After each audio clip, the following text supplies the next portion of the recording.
కామకోటి పీఠంలో ఉన్న ఎవరు అక్కడ మీ దేవుడు ఎవరు? చంద్రమౌళీశ్వర స్వామి. ఎవరమ్మా? చంద్రమౌళీశ్వర స్వామి. చంద్రమౌళీశ్వర స్వామి. చంద్రమౌళీశ్వర స్వామి అనేది శివుణ్ణి అక్కడి చంద్రమౌళీశ్వరుడుగా కూడా అందరి పీఠాధిపతులు కూడా ఆయన్నే కొడతారు. అక్కడ ఉన్న శివుడి పేరు శివలింగం.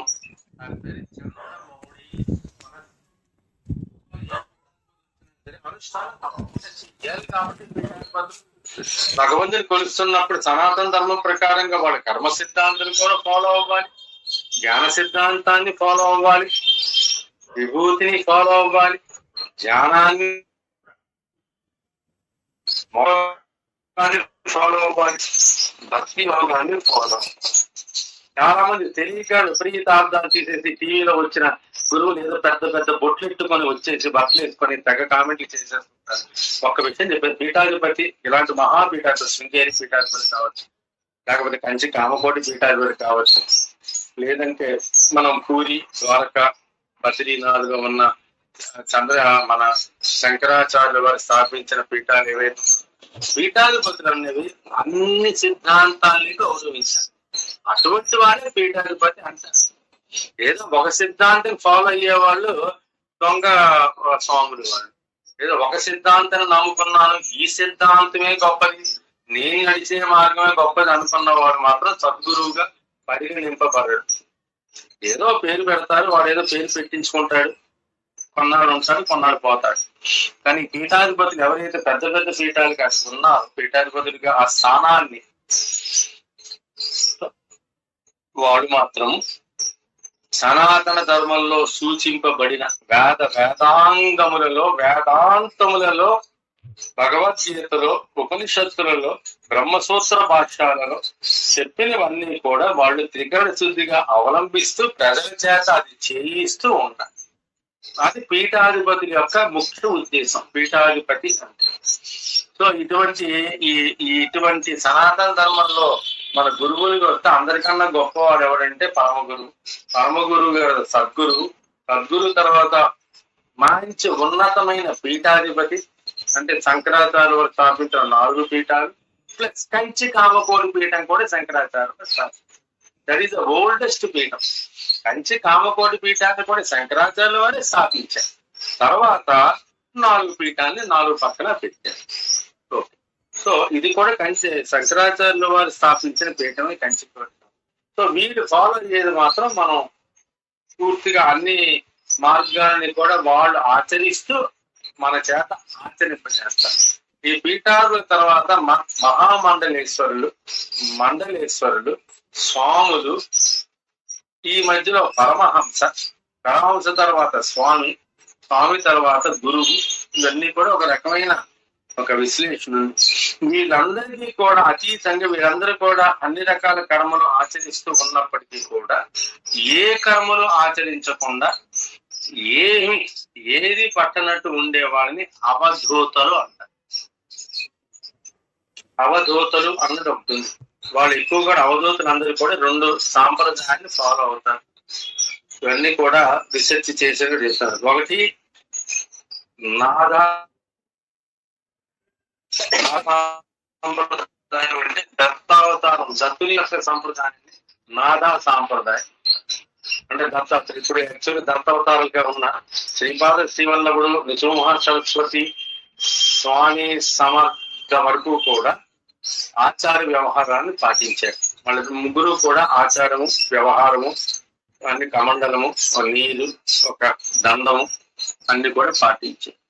తర్వాత నెక్స్ట్ మాణిక్య ప్రభు, తర్వాత షిరిడి సాయినాథ్, తర్వాత వీళ్ళందరూ కూడా ఎటువంటి ఆచారాన్ని, ఎటువంటి సాంప్రదాయాన్ని ఫాలో అవ్వాలి. మాణిక్య ప్రభు ఎటువంటి ఆచారాన్ని, ఎటువంటి సాంప్రదాయం ఫాలో అవ్వాలి. షిరిడి సాయినాథుని కూడా ఎటువంటి ఆచారాన్ని, ఎటువంటి సాంప్రదాయాన్ని ఫాలో అవ్వలేదు. కేవలం దుని పెట్టుకుంటారు. కంపల్సరీగా దుని పెట్టుకొని అగ్నిహోత్రాన్ని పెట్టుకుంటారు. అగ్నిహోత్రమే పరమహంస పరమాత్మగా భావిస్తారు. అన్నిటినీ దహించి వేసేది, అన్నిటినీ దహించి వేసేది అగ్నిహోత్రమే కాబట్టి కంపల్సరీగా దుని పెట్టుకుంటారు. దత్తావతారంలో ఉన్న వాళ్ళందరూ కూడా కంపల్సరీగా దుని, దాని నాదా సాంప్రదాయం. ఇంకొక సాంప్రదాయం, దత్తావతారం ఇంకొక సాంప్రదాయం ఉంది. వారిని నాగా సాంప్రదాయం అంటారు. వారి నాగా ఎక్కువగా కూడా ప్రజల్లో ఉండరు. వాళ్ళు హిమాలయ పర్వతాలు ఉంటారు. 99% దిగంబరంగా ఉంటారు. ఎక్కడికి వచ్చినా సరే దిగంబరంగానే వస్తారు. కొన్ని చోట్ల గవర్నమెంట్, కొన్ని చోట్ల రెస్ట్రిక్షన్స్ ఉన్న చోట దిగంబరంగా, అది కుంభమేళాల్లో వాటిలో మాత్రం గవర్నమెంట్ పర్మిషన్ ఇచ్చేసింది. హరిద్వార్ లో జరిగేది కుంభమేళాలు అంటే 4 చోట్లే జరుగుతుంది. 4 చోట్ల జరిగేదాన్ని కుంభమేళా అంటారు. మిగతా వాటి పుష్కరాలు అంటారు. ఈ 4 ఏంటి చెప్పండి? కుంభమేళాలు జరిగిన 4 ప్లేసుల్ని చెప్పగలరు ఎవరైనా? హరిద్వార్, అలహాబాద్ గురువు గారు. ఇంకా ఇంకా 2 చెప్పండి. ఈ 4 జరిగే కుంభమేళాలు అంటే హరిద్వార్, ఇంకొకటి ఏం చెప్పారు? ప్రయాగ, అలహాబాద్. ప్రయాగ రాజ్ పేరు మార్చాడు. ఇప్పుడు యోగి ఆదిత్యనాథ్ అలహాబాద్ అన్న పేరు తీసేసి ప్రయాగ రాజ్ అని పెట్టాడు. ఓకే, ఒకటి హరిద్వార్, ఒకటి ప్రయాగ రాజ్, 3 నాసిక్, 4వది ఉజ్జయిని. ఉజ్జయినిలో క్షిప్రా నది ఉంటుంది, నాసిక్ లో గోదావరి ఉంటుంది, హరిద్వార్ లో గంగా నది ఉంటుంది. అక్కడే ఋషికేశ్ లో గంగగా పేరు పొందింది. అంతకుముందు గంగా నది వివిధ పేర్లతో వ్యక్తమైంది. మందాకిని గాని, అలకనంద గాని, భగీరథి గాని, ఇంకా పైకి వెళ్తే మేఘనా గాని, ఎన్నో పేర్లతో వ్యక్తమైన గంగా నది అన్ని కూడా కలిసిపోయి పూర్తి గంగగా ఏర్పడింది ఋషికేశ్. అందుకే ఋషికేశ్ లో గంగని పట్టుకుంటారు, హరిద్వార్ లో పట్టుకుంటారు. ఋషికేశ్ నుంచి గంగా నది అంటారు.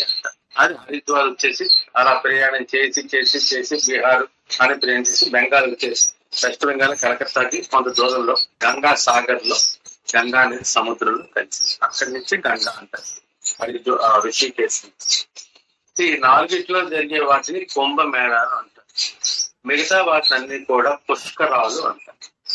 రాజమండ్రిలో జరిగేది, విజయవాడలో జరిగేది, తమిళనాడు కావేరీ నది జరిగేది, తుంగభద్రాకి జరిగేది, భీమా నదికి జరిగేది, ఇవన్నీ కూడా పుష్కరాలు అంటారు తప్ప మిగతా వాటి మాత్రం కుంభమేళాలు అంటారు.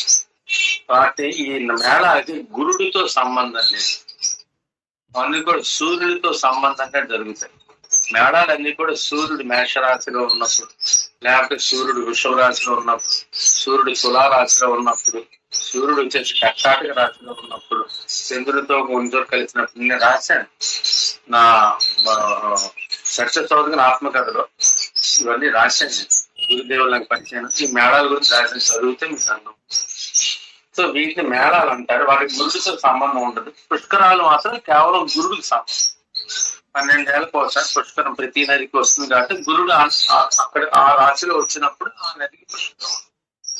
సో ఇది ఆధ్యాత్మికంగా కొన్ని తెలుసుకోవాలి. ఎందుకు తెలుసుకోవాలంటే సద్గురులందరూ కూడా ఇక్కడే మీకు దొరుకుతారు.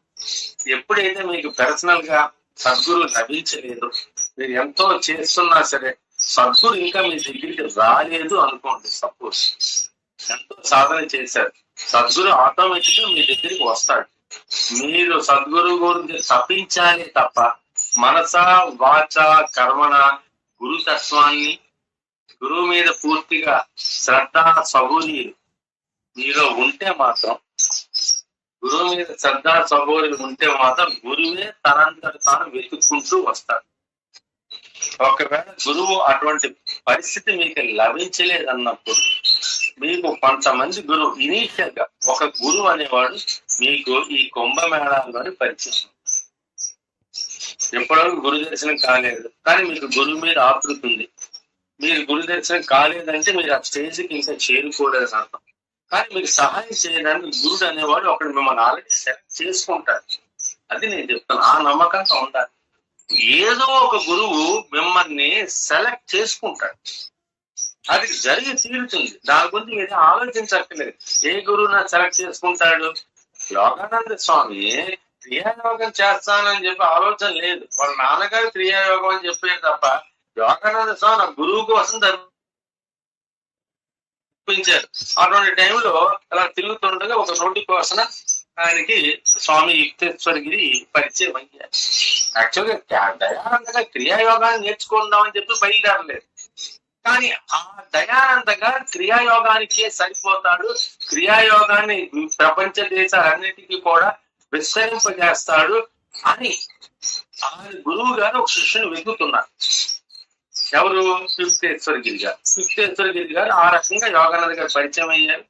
యుక్తేశ్వరగిరి లాహిరి మహాశయ శిష్యులు ఆ రకంగా యోగానంద గారు నేర్చుకున్నారు. యోగానంద గారు దీన్ని పూర్తిగా చాలా దేశాలకి దీన్ని వ్యాప్తి చేశారు. ఓకే, అది గురుముఖ నేర్చుకోవాలి. ఇలాంటి యోగాలు కొన్ని ఏవైతే ఉంటాయి గురుముఖతగా మాత్రమే నేర్చుకోవాలి. ఎవరంతటా వాళ్ళు ప్రాక్టీస్ చేసేసి ఎక్స్పర్ట్స్ కానీ గురువుల దగ్గర నేర్చుకుంటే మాత్రం చాలా ప్రాబ్లమ్స్ వస్తాయి. ఇవన్నీ అందుకోసం పరమహంస యోగానంద గారు తన ఒక యోగి ఆత్మకథలో క్రియాయోగం గురించి చెబుతాడు తప్ప ఆ పద్ధతి అనేది ఎక్కడా మీకు చెప్పడు. దాని క్లియర్గా కింద రాస్తాడు క్రియాయోగాన్ని గురుముఖతంగా నేర్చుకో. ఓకే, ఇది అందుకో మీకు ఎటువంటి సద్గురువు కూడా ఎక్కడ లభించలేనప్పుడు కుంభమేళాల్లో గట్ల వెతుకుంటుంటే ఇనీషియల్ గా ఒక గురువు పరిచయం అవుతుంది. ఆ గురువు మీకు కొన్ని ట్రైనింగ్ ఇస్తాడు. ఇచ్చిన తర్వాత మీరు దాన్ని సాధన చేసిన తర్వాత ఈ గురువే మీకు ఎవరైతే టెంపరీగా పరిచయం అయిన గురువే మీకు అసలు శిష్యులైన గురువు దగ్గరికి తీస్తారు. ఇది గురు సాంప్రదాయం. కలియుగంలో పరమాత్మ అవతరించాడు. కలియుగంలో పరమాత్మ అనేవాడు డైరెక్ట్ గా అవతరించాడు. ఎందుకు అవతరించారంటే మనుషుల్లో కూడా మంచి గుణం ఉంది, చెడు గుణం ఉంది. వీడు ఫలానా మంచివాడు, వీడు ఫలానా చెడ్డవాడు అనడానికి లేదు. సమయాన్ని బట్టి, సందర్భాన్ని బట్టి, వాడున్న పరిస్థితిని బట్టి ఒక్కసారి రాక్షసుడిగా మారిపోతాడు. ఏదో ఒక దాంట్లో ఇన్ఫ్లుయెన్స్ తో రాక్షసుడిగా మారిపోతాడు. అది కొంత అయిన తర్వాత చాలా మంచివాడిగా మారిపోతాడు. ఒకే వ్యక్తిలో మంచి ఉంటుంది, చెడు ఉంటుంది. కలియుగ లక్షణమే అది. అందుకోసం ఈ మంచి ఏది మనలో చెడేది అన్నది గురువు చెప్పగలరు. గురువు చెప్పిన దాన్ని శిక్షణ శుద్ధిగా నమ్మి మనం ఆత్మ విశ్లేషణ చేసుకోవాలి. నాలో ఉన్న మంచి గుణం ఏమిటి, నాలో ఉన్న చెడు గుణం, ఆ చెడు గుణం యొక్క తీవ్రతను తగ్గించుకుంటూ మంచి గుణం యొక్క ఇన్ఫ్లుయెన్స్ ని పెంచుకుంటూ అదే సాధన. సాధన అంటే ఏదో పంప ముంచేటట్టు ఎక్కడి నుంచో పిరిగి పడేటట్టు అని భావించారు, అది అజ్ఞానం అవుతుంది. సాధన అంటే నీలో ఉన్న పవిత్రమైన స్థానాన్ని, నీ సహజమైన స్థానాన్ని చేరుకోవడమే సాధన. అంతమించి ఇంకొక సాధన అనేది లేదు. సనాతన ధర్మంలో ఎవరు కూడా మీకు ఎటువంటి సాధన చూపించారు. కేవలం సాధన అంటే ఏంటంటే పవిత్రమైన మనస్సుని చేసుకున్నాం కాబట్టి మనం చేస్తున్నాం కాబట్టి ఆ మలినాన్ని మనం చేసుకున్న మలినాన్ని తొలగించుకోవడమే అంతే తప్ప సాధన అందరికి కొత్త కొత్త ఎగ్జాంపుల్స్ ఏమి చెప్పలేదు. సనాతన మీలో ఉన్న మంచిని పెంచుకుంటూ ఉండాలి, మీలో ఉన్న చెడు గుణాలు తగ్గించుకుంటూ ఉండాలి, మనస్సును పవిత్రంగా ఉంచాలి. మీరు ఆత్మానుభూతి పొందాలి, పరమాత్మ అనుభూతి పొందాలి అన్న టార్గెట్ పెట్టుకున్నా సరే ముందు మాత్రం మీ మనస్సుని శుద్ధం చేసుకోవాలి. దాన్ని చిత్తశుద్ధి అంటారు. భగవద్గీతలో చెప్పిన 18 అధ్యాయాలు కూడా చిత్తశుద్ధిని కలుగు చేస్తాయి. చిత్తశుద్ధి ఒకసారి కలిగింది అంటే జ్ఞానం ఆటోమేటిక్ గా వస్తుంది. జ్ఞానం గాని వచ్చిందంటే ఆత్మానుభూతి కలుగుతుంది. సింపుల్ లాజిక్ ఎప్పటి నుంచో చెప్తున్నాను మీకు. ఈ 3 పాయింట్లు మీరు మర్చిపోకూడదు. మనం ప్రయత్నం చేయవలసిందంటే చిత్తాన్ని శుద్ధి చేసుకోవడం. అదే చాలా కష్టమైన ప్రయత్నం, కష్టమైన సాధన. ఒకసారి దాని చిత్తం శుద్ధి అయిపోయింది అనుకోండి, మీరు పెద్ద జ్ఞానం గురించి పెద్ద ప్రయత్నాలు చేయవలసిన అవసరం లేదు. వెనకట మీకు ఎవరైతే గురువు ఉన్నాడో ఆయన జ్ఞానాన్ని గుప్పించేస్తాడు. గుప్పించడం అంటే ఇరానా కాదు, గుప్పించేస్తాడు. ఒక కనకదార స్తోత్రంలోని శంకరాచార్య వారు స్తోత్రం చేసేసరికి ఎలాగైతే మన ఉసిరికాయల వర్షం కురిసిందో, గురువు అనేవాడు జ్ఞానాన్ని గుప్పిస్తాడండి. పెద్ద వర్షాన్ని కురిపించేస్తాడు. ఎప్పుడు కురిపిస్తారంటే మనలో చిత్తశుద్ధి, శ్రద్ధ ఉండాలి, సబూరి ఉండాలి. మీరు జ్ఞానం గురించి ఎటువంటి ప్రయత్నం చేయాల్సిన అవసరం లేదు. ముందే చెప్పేస్తున్నాను, జ్ఞానం పొందాలని ప్రయత్నం ఎవరు చేయక్కర్లేదు. ఆత్మసాధన జ్ఞానం అనేది తనంతట తాను వస్తుంది. జ్ఞానం అనేది తనంతట తాను వచ్చి తీరుతుంది. చెయ్యవలసిందల్లా చిత్తశుద్ధి. ఏ యోగి చెప్పినా, ఏ సద్గురు చెప్పినా, ఏ మహర్షి చెప్పినా, ఏ తపోధనుడు చెప్పినా, ఏ పీఠాధిపతి చెప్పినా, ఏ స్వామి చెప్పినా, ఏ అవధూత చెప్పినా ఇది చిత్తశుద్ధి లేని శివ పూజ లేలయ్య. విశ్వధాభిరామ చిత్తశుద్ధి లేకుండా మీరు జనసంద్రంలో ఉన్న ఉపయోగం లేదు, చిన్నగా హిమాలయాలకు వెళ్ళిన ఉపయోగం లేదు. పొందేది ఏదో పొందండి, తర్వాత ఆటోమేటిక్ జ్ఞానం వస్తుంది, జ్ఞానంతో ఆత్మానుభూతి. Simple technique. దాని గురించి పెద్దగా శ్రమ పడిపోయి కింద మీద పడేసి వీడి నా గురువు, వీడి ఈ పుస్తకాల్లో ఇది ఉంది, ఆ పుస్తకాలు అది ఉంది, ఇక్కడ ఇది ఉంది, అక్కడ అది ఉంది అని భర్జన పడిపోయి అనవసరంగా మీ ప్రయత్నం చేయొచ్చు. చేసే సాధనంతో ఖాళీ జ్ఞానంతో చేయండి. నాకు ఏమీ తెలియదు, నాకు ఏమీ తెలియదు, ఈ ఆత్మ సాధన ఆత్మజ్ఞానం గురించి నాకు జీరో నాలెడ్జ్ ఉంది అన్న దాంతోనే మొదలు పెట్టాలి. ఏదో తెలుసుకున్న జ్ఞానంతో ఆత్మ సాధన మొదలు పెడతామంటే మాత్రం చాలా ఇబ్బందులు ఉంటాయి, చాలా నిష్కర్షంగా ఉంటుంది. మన చెప్పుకోదు. ఫస్ట్ ఆఫ్ ఆల్ మీ అహంకారం అనేది ఒప్పుకోదు, అది అలా రెచ్చిపోతూనే ఉంటుంది, మిమ్మల్ని ముందుకు సాగనివ్వదు. అందుకోసం ముందు చెయ్యవలసింది చిత్తశుద్ధి. సంతోషం. ఈ రోజు ప్రస్తావన వచ్చింది రేఖా రావులపాటి గారు. అమ్మ, మీరు రెగ్యులర్ గా చాలా మంది రెగ్యులర్ గా గూగుల్ మీట్ కు వస్తున్న వాడు అట్లీస్ట్ వారానికి 5 రోజులు జరుగుతున్నారు కాబట్టి నేను ప్రతిరోజు చెప్తున్నాను, ఏ ఒక్కరోజు మానట్లేదు. సోమవారం నుంచి శుక్రవారం వరకు చెప్తున్నాను. శని ఆదివారం కూడా రెడీయే, కానీ కొంతమంది పనులు ఉంటాయి కూడా వద్దాను. కానీ శని ఆదివారం ఉదయం పూట తీసుకుంటాను. ఏది మౌన ధ్యానం. సో మొత్తానికి వారం రోజులు జరుగుతున్నాయి. కొన్ని వందలు కనబడతాయి. అదే మనం అన్ని వాట్సాప్ లో పెట్టేస్తున్నారు అందరు బ్లైండ్ గా పెట్టి నచ్చింది పెట్టింది.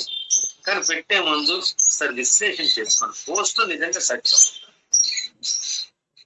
లేదు. అంతేకాదు, రామకృష్ణ పరమహంస చెప్పారని పోస్టులు పెట్టేస్తున్నారు, రమణ మహర్షి గారు చెప్పారని ఆయన ఫోటో పెట్టి పోస్ట్ పెట్టేస్తున్నారు.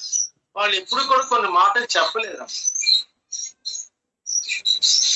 ఆయన బొమ్మ పెట్టేసి వీటికి తోచింది పెట్టేస్తున్నాడు, శారదామాతను పెట్టి వీటికి తోచింది పెట్టేస్తున్నాడు, రామకృష్ణ పరమహంస ఫోటో పెట్టి వీటికి తోచింది చెప్పేస్తున్నాడు. మరి ఇంకా ఎక్కడ కుదురుతుంది? ఆత్మజ్ఞానం ఎలా కలుగుతుంది? అంటే ఆత్మజ్ఞానం నీకు తోచిన జ్ఞానం, రమణ మహర్షి గారు చెప్పిన దాన్ని నువ్వు విశ్లేషించుకొని అప్పుడు మరి ఎంతో మదనం చేయాలమ్మా. సత్యాన్వేషణ చేస్తూనే ఉంటేనే కరెక్ట్ గా ఆధ్యాత్మికం అనేది వస్తుంది. ఏదో ఉపన్యాసం ఇవ్వాలి కదా అని ఉపన్యాసం ఇచ్చుకుంటూ వెళ్ళిపోతే ఎన్నైనా చెప్పుకోవచ్చు. ఒక రామాయణంతోనే మీకు ఆల్మోస్ట్ నేను 1 సంవత్సరం పాటు చెప్తాను కథా కాలక్షేపం. ఓన్లీ రామాయణం మీద 1 సంవత్సరం పాటు నేను చెప్తాను, రోజుకో గంట చెప్పుకుంటాను. భారతం గురించి 2 సంవత్సరాలు చెప్తాను. ఉపయోగం ఏంటి? What is the use? ఏంటి ఉపయోగం? సత్యాన్ని చెప్పకుండా కథ చెప్తే ఏంటి ఉపయోగం? కథ వెనకాల సూక్ష్మాన్ని చెప్పకుండా కేవలం వీడొచ్చాడు వాడొచ్చాడు వీడిని కొట్టాడు వాడిని కొట్టాడు ఈ సందర్భాలు చెప్తే అర్థం జ్ఞానం ఏమీ రాదు. దానివల్ల ఉపయోగం కూడా లేదు. కొత్త సమస్యలు వస్తాయి. అది కొంచెం ఈ ట్రూ జ్ఞాన్ గ్రూప్ లో మాత్రం సభ్యులు, అందుకోసం నేను చాలా స్ట్రిక్ట్ గా ఉంటున్నాను. 2 సార్లు అప్పుడే గ్రూప్ ను మార్చాను. ట్రూ జ్ఞాన్ శివోహన్ పెట్టుకోండి.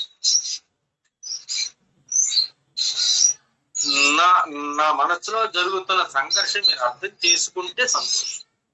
ఎందుకు ఇలా చేస్తున్నారు గురువు గారు అని మీ అంతా మీరు ఆలోచించుకొని ఉంటే సంతోషం. లేకపోతే గురువు గారు ఎందుకు ఇలా చేస్తున్నారు, ఏదో అహంకారంతో చేస్తున్నారా, లేకపోతే ఏదో ఆశించి చేస్తున్నారా అనుకుంటున్నా. డెసిషన్ మీది. సో అది అర్థం చేసుకొని ఆ ప్రకారంగా ప్రవర్తిస్తేనే ట్రూ జ్ఞానంలో ఉండినందుకు మీకు నా వల్ల కొంత ఉపయోగం జరుగుతుంది, కొంత ఆత్మజ్ఞానం సిద్ధిస్తుంది. తద్వారా మీకు కొన్ని కిటుకులు చెప్పడం జరుగుతుంది. ఆ కిటుకుని మీ సాధనలో చేసుకుంటే త్వరలోనే ఆత్మానుభూతి. ఆ కిటుకులే చెప్తున్నా. అందుకోసం గూగుల్ మీట్ కూడా చాలా ఇంపార్టెంట్. అందుకు అందరికి అనుకూలమైన సమయంలో చెప్తున్నాం. గంట సేపు చెప్తున్నా, సమయం కూడా తగ్గించాను. 7 నుంచి 8 వరకే చెప్తాను. లేదు కుదరదంటే మానేస్తాను. అవసరం లేదు, చాలా జ్ఞానం మాకుంది అంటే అవసరమే లేదు, చెప్పాల్సిన అవసరం. కానీ నా ధర్మం నేను నిర్వహిస్తాను, చెప్తూనే ఉంటాను. వచ్చిన వాళ్ళు వస్తారు, లేని వాళ్ళు. సంతోషం. సత్య కళ్యాణి అమ్మ, ఎన్నో శ్లోకం అమ్మ? 80వ శ్లోకం. కొంచెం మైక్ దగ్గరగా పెట్టుకుని 80వ శ్లోకం గురువు. చదవండి శ్లోకాన్ని.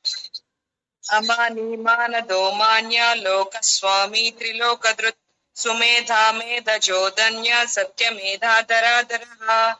అమానీమానదో మాన్యో లోక స్వామి త్రిలోకదృత్ సుమేధా మేధజోధన్య సత్యమేధాధరాధర. చాలా సంతోషం. నెక్స్ట్ లైన్ మీద ఆడవాళ్ళందరూ చదవాలి. నేను మాలతీవర్ధన్ గారు చదువుతారా? మైక్ ఆన్ చేశారు. చదవలేదండి, మీరు తెలియని విషయాలు చాలా చెప్పారు వాళ్ళ. అదే చెప్పండి. శ్లోకం కాదండి, ఇంకా ఉంటుంది టైము. అదే ఈ విషయాలే చెప్పండి, మాకు చాలా తెలియని విషయాలు చెప్పారు. సంతోషం అమ్మా. ఇప్పుడు శ్లోకంలో వస్తాయి, ఇవన్నీ కూడా శ్లోకంలో వస్తాయి. చాలా చాలా తెలియని విషయాలండి. సంతోషం తల్లి, సంతోషం. చాలా కూడా అర్థమైనవి. మళ్ళా మళ్ళా వింటే ఇంకా బాగుంటుంది, తప్పకుండా ఇంకా అట్టుకుపోతుంది మాకు. తప్పకుండా చెప్తాను, తప్పకుండా. సరేనండి. ఈ శ్లోకాన్ని నెక్స్ట్ బాలమూరి శాంతి గారు, ఆడవాళ్ళందరూ కూడా రెడీగా పెట్టుకోండి. 80వ శ్లోకం అమానిమానదో మాన్యో లోక స్వామి త్రిలోకదృత్ సుమేధమేధజోధన్య సత్యమేధాధరాధర. అమానిమానదో మాన్యో లోక స్వామి త్రిలోకదృత్ సుమేధమేధజోధన్య సత్యమేధాధరాధర. Beautiful, excellent, excellent. Rekha garu చదువుతారమ్మా? పుస్తకం ఉందా? చదువుతాను గురుగారు, ఉంది. చదవండి. అమానీమానదో మాన్యో లోక స్వామి త్రిలోకదృత్ సుమేధా మేధజోధన్య సత్యమేధాధరాధర. రెండోసారి. అమానీమానదో మాన్యో లోక స్వామి త్రిలోకదృత్ సుమేధా మేధజోధన్య సత్యమేధాధరాధర. వెరీ గుడ్ అమ్మ. లక్ష్మి చతుర్వేది గారు. అమానీమానదో మాన్యో లోక స్వామి త్రిలోకదృత్ సుమేధా మేధజోధన్య సత్యమేధాధరాధర. అమానీమానదో మాన్యో లోక స్వామి త్రిలోకదృత్ సుమేధా మేధజోధన్య సత్యమేధాధరాధర. మీ అబ్బాయి కూడా వింటున్నారు. కుయ్యి కుయ్యి. సంతోషం, చాలా సంతోషం. అండ్ ఇది మన జయలక్ష్మి గారు. అమానీమానదో మాన్యో లోక స్వామి త్రిలోకదృత్ సుమేధా మేధజోధన్య సత్యమేధాధరాధర. అమానీమానదో మాన్యో లోక స్వామి త్రిలోకదృత్ సుమేధా మేధజోధన్య సత్యమేధాధరాధర. బ్యూటిఫుల్, ఎక్సలెంట్ అమ్మ, చాలా చెప్పారు. ఇంకెవరున్నారు మహిళలు? లక్ష్మి గారు, విట్టం లక్ష్మి గారు వచ్చారు, వెళ్ళారు. ఇంకెవరున్నారు మహిళలు? ఎవరు లేకపోతే అర్థానికి వెళ్ళిపోదు.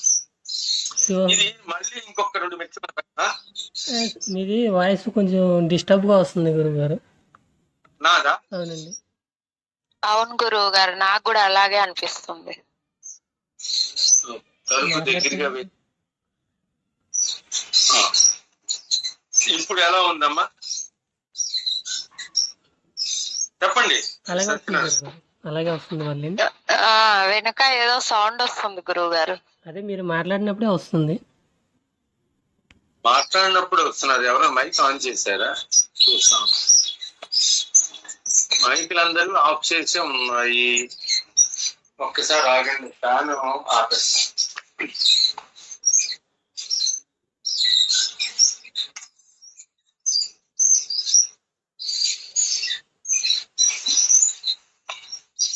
చూద్దాం ఇప్పుడు. అమ్మా బాగానే ఉందా వాయిస్? మాట్లాడిన తర్వాత మీరు చెప్పండి, బాగాలేకపోతే చెప్పండి సత్యనారాయణ గారు. అమాని గర్వము అహంకారము అలాగే లేనివాడు. ఎలా ఉందండి? అలాగే వస్తుంది గురుగారు. మళ్ళీ ఒకసారి బయటికి సిగ్నల్ ఏమైనా ప్రాబ్లం ఉందేమో అనుకుంటున్నాను. అయితే ఒకసారి నేను ఎగ్జిట్ అయ్యి మళ్ళీ ఎంటర్ అవుతాను, కంగారేం పడదు. అలాగే అండి. ఎగ్జిట్ అయ్యి మళ్ళీ రీజాయిన్ అవుతాను.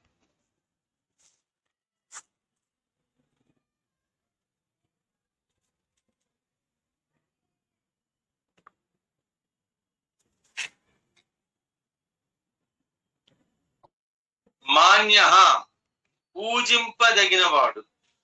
లోకస్వామి కొన్ని పదాలు సింపుల్ గానే వస్తాయి, తర్వాత అసలు విషయం మొదలు పెడతాడు. విశ్వడు అక్కడ మనకు కరెక్ట్ గా చెప్తాడు. లోకస్వామి యావత్ విశ్వానికే ప్రభు. లోకస్వామి లోకానికే ప్రభు. త్రిలోక దృక్ త్రిలోక దృక్ ముల్లోకములకు ఆధారమైన వాడు. సుమేధ సుమేధ మంచి ప్రజ్ఞ కనవాడు.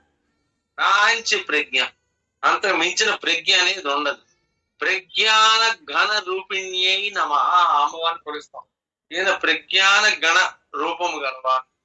ఇంకా ప్రజ్ఞానం అంత మించి ఒక ప్రజ్ఞానం అంతా కూడా ఒక ఘన పదార్థంగా మారిపోతాయి. జ్ఞానం అంతా కూడా ఘన పదార్థంగా ఒక చోట చేరి ఎలా ఉంటుందో భగవంతుడి యొక్క కూడా అటువంటి వాడు. సుమేధ మంచి ప్రజ్ఞ కలవాడు. మేధజ మేధజ అంటే జ్ఞాన యజ్ఞము నుంచి. మేధస్సు అంటే జ్ఞానం. జ్ఞాన యజ్ఞం అంటే తెలుసు కదండి. యజ్ఞం అంటే పూర్తిగా ఎటువంటి కర్మ ఫలితము నిష్కామంగా జ్ఞానంతో చేసే క్రతుని యజ్ఞం అంటారు. దాంట్లో ఎటువంటి ఇంకా కోరికలు సంకల్పాలు ఉంటాం, దానినే యజ్ఞం అంటారు. మేధజ జ్ఞాన యజ్ఞము నుండి ఆవిర్భవించిన వాడు. జ్ఞాన యజ్ఞం నుంచి ఆవిర్భవించిన వాడు. ధన్య ధన్యుడు. సత్యమేధ సత్య జ్ఞానము కలవాడు. జ్ఞానము కలవాడు, ప్రజ్ఞ కలవాడు, సత్యమైన జ్ఞానము కలవాడు. జ్ఞానము అంటే సత్యాన్ని తెలియజేసే దాన్నే జ్ఞానం అంటారు. మిగతా జ్ఞానం అంతా కూడా భౌతిక జ్ఞానం. మనం తెలుసుకున్న జ్ఞానం గురించి డిబేట్ చేసుకున్నాం, చాలా నీట్ గా చేసుకున్నాం. భౌతిక జ్ఞానము, ఆధ్యాత్మిక జ్ఞానము, ఆత్మ జ్ఞానము ఇవన్నీ కూడా మనం తెలుసుకున్నాం. సో సత్యమేధ సత్య జ్ఞానము కలవాడు. ధరా ధరహ ధర అంటే భూమి. ధరా ధరహ భూమిని ధరించిన వాడు. ఇది శ్లోకానికి సింపుల్ అర్థం. మనం తీసుకున్న అందరికి అర్థమయ్యేటట్టు సులువుగా. ఇప్పుడు విశ్లేషణ జాగ్రత్తగా ఈ పదాన్నే పట్టుకొని, ఈ పదాన్ని వాటిని తీసుకున్న అర్థాన్ని మనం పట్టుకొని విశ్లేషణ నేను చేయడం జరిగింది. ఆ విశ్లేషణ చాలా గంభీరంగా ఉంటుంది, చాలా జాగ్రత్తగా వినండి. మళ్ళీ మనం ఒక 2 మెట్లు పైకి ఎక్కుతున్నాం. మనోబుజ్య అహంకార వికారముల వలన జీవుడు అశాశ్వతమైన తన శరీరముని తానుగా భావిస్తూ క్షణికమైన దృశ్య వస్తువుల అంటే బయట కనబడే వస్తువుల వెంట పరిగెడుతూ వాటిని పరమ ప్రీతితో అనుభవిస్తూ ఉన్న పరమాత్మను లేడని వాదిస్తూ, ఇప్పటికీ కూడా చాలా మందికి డౌటే, పరమాత్మ నిజంగా ఉన్నాడా? మొహమాటం లేకుండా చెప్పండి, చాలా మందికి అడుగు. చాలా పెద్ద భక్తులకే డౌట్ వచ్చింది. అక్కడి నుంచి తక్కని దిగజారిపోయింది. ఉన్న పరమాత్మ లేడని వాదిస్తూ, ఎందుకు ఉన్న పరమాత్మ లేడని ఎందుకు అనుకుంటున్నారు? వాళ్ళు పరమాత్మ అంటే కేవలం ఫోటోల్లోని గిటోల్లోని ఒక రూపాల్లోని చూస్తున్నాడు, కానీ సర్వత్రా ఉన్న పరమాత్మని చూడాలి అంటే జ్ఞానం కావాలి. ప్రతి జడ జీవ పదార్థంలో ఉన్న పరమాత్మని చూడాలి అంటే అందుకోసం జ్ఞానం కావాలి. అందుకోసం 3 పదాలు వాడి భీష్ముడు ఇక్కడ. 3 కూడా జ్ఞానానికి సంబంధించి సుమేధ, మేధజ, సత్యమేధ 3 పదాలు వాడి. సర్వత్రా భగవంతుని యొక్క విభూతిని, ప్రతి జడజీవ పదార్థం భగవంతుని యొక్క చైతన్యాన్ని గ్రహించాలి అంటే జ్ఞానం కావాలి. మనం మాత్రం అన్ని అనుభవించేస్తున్నాం, అన్ని జడజీవాల్ని వాడేసుకుంటున్నాం, ఇవి అన్ని జీవుల్ని వాడేసుకుంటున్నాం. కానీ ఆ వాటిలో ఉన్న చైతన్యాన్ని గుర్తించాలి. మన శరీరాన్ని పెంచుకుంటున్నాం, బలం సంపాదించుకుంటున్నాం తప్ప వాటి వెనకాతలు ఉన్న చైతన్యాన్ని మనం గ్రహించలేము. వాడిని వస్తువు అంటూ లేదు జీవుడు, అది జ్ఞాపకించుకోండి. వాటినే పరమ ప్రీతితో అనుభవిస్తున్నాడు. ఉన్న పరమాత్మని లేడని వాదించి, లేడని వాదిస్తున్న వాళ్ళు కొందరు, గ్రహించని వాళ్ళు కొందరు. ఇద్దరిని తీసుకున్నాను నేను. వాదించిన వాడిని పక్కన పెట్టండి, ఏది లేదో వాడు చెప్పాలి, ఏది ఉందో చెప్పగలగాలి. ఆస్తికుడు నాస్తికుడు అని అంటుంటాం మనం. మేము చాలా ఆస్తికుడు అండి, వాడు నాస్తికుడు అండి అంటారు. చాలా మంది టీవీలో పనికిరాని డిబేట్లు అన్ని పెడుతూ ఉంటారు. ఎందుకు ఎవరో పనికిరాని వాళ్ళు పిలుస్తారు 5 మందిని, 10,000 ఇస్తామంటే వెంటనే కారు పంపిస్తే వెంటనే విభూతి తీసుకుని వచ్చేస్తుంటారు. ఆస్తికుడు ఏది ఉందో చెప్పగలగాలి, నాస్తికుడు ఏది లేదో చెప్పగలగాలి. మీరు అలాంటి డిబేట్ ఎప్పుడైనా చూసారా టీవీలో? చెప్పండి మిత్రుల. ఆస్తికుడు ఏం చెప్పాలి? ఏది ఉందో చెప్పాలి. నాస్తికుడు ఏం చెప్పాలి? ఏది లేదు, ఏది లేదో చెప్పాలి. ఇది జ్ఞానం అంటే. లేదు అంటున్నావు, ఏది లేదు. ఆస్తికుడు ఉంది అంటున్నావు, ఏంటి ఉంది? సత్యమైన వస్తువు పరమాత్మ. అది చెప్పరమ్మా ఎవరు. అనవసరం డిస్కషన్ చేస్తారు కానీ నువ్వు అనుభూతి పొందినప్పుడు నువ్వు చెప్పగలవు.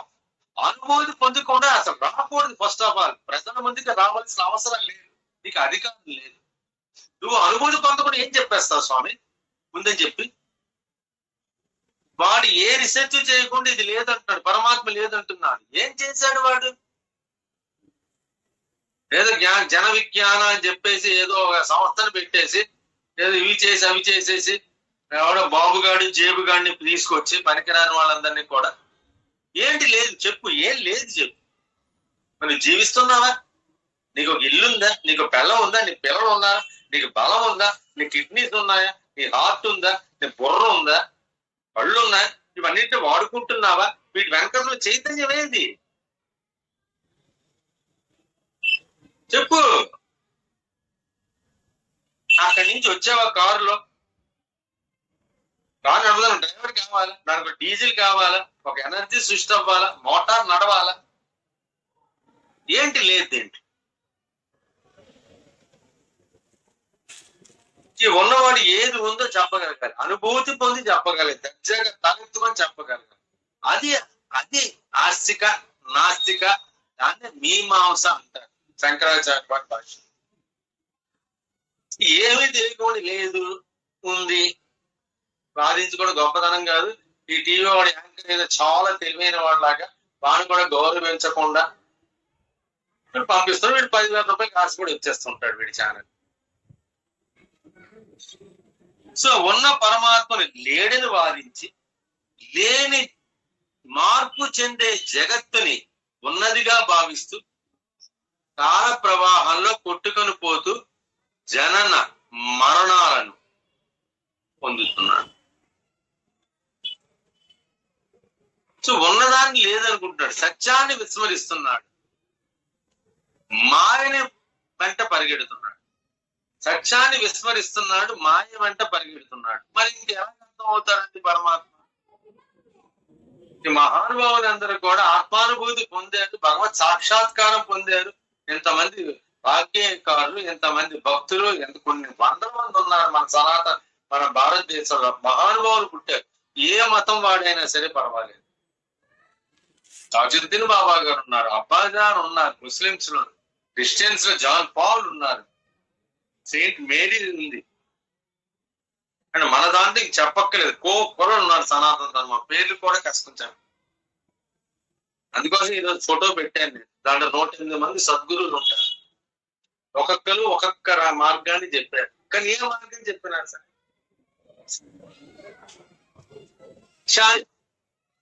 లేకపోతే వాళ్ళు అన్నాడు మన ప్రజల యొక్క ఆశీస్సులు అందుకోలేరు. దాన్ని సత్యాన్ని అసత్యంగా చూపించే ప్రజలు మోసం చేద్దాం అనుకున్న వాళ్ళు పతనమైంది.